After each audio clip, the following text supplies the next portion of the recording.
ZEE5 ಇರುವಾಗ ನೀವು ನಿಮ್ಮ ನೆಚ್ಚಿನ ಶೋಗಳನ್ನ ಎಂದಿಗೂ ಮಿಸ್ ಮಾಡಿಕೊಳ್ಳುವುದಿಲ್ಲ. ಅದು ಸಂಪೂರ್ಣ ಉಚಿತವಾಗಿ. ಸಾವಿತ್ರಕ್ಕಂಗೆ ಹುಷಾರಿರ್ಲಿಲ್ಲ. ತುಂಬಾ ಜನ ಸಂಬಂಧಿಕರು ಅಡುಗೆ ಮಾಡಬೇಕು ಅಂತ ಚಿಂತೆಲಿದ್ರು. ಅದಕ್ಕೆ ನಾನು ಅಡುಗೆ ಮಾಡಿದೆ. ಅವ್ರು ಬ್ರೇಸ್ಲೆಟ್ ಕೊಟ್ಟಿದ್ದೆ ತಪ್ಪಾಯ್ತಾ?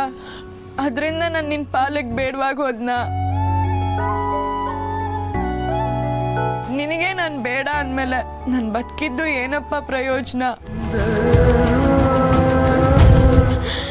ದೇವ್ರ ಅಮ್ಮನ ಕರ್ಕೊಂಡ, ಹಾಗೆ ನನ್ನೂ ಕರ್ಕೊಂಡ್ಬಿಟ್ಟಿದ್ದೆ. ಇಷ್ಟೆಲ್ಲ ಆಗ್ತಾನೆ ಇರಲಿಲ್ಲ. ಚಚೆ ಇತ್ತು ನನ್ನ ಮಗಳೇ. ಮೇಲ್ಗಡೆ ದೇವತೆಗಳು ಓಡಾಡ್ತಿರ್ತಾರೆ. ಇಂಥ ಹೊತ್ತಲ್ಲಿ ಏನಾದರೂ ಅಂದ್ಕೊಂಡ್ರೆ ಅಷ್ಟು ಅಂದ್ಬಿಡ್ತಾರೆ.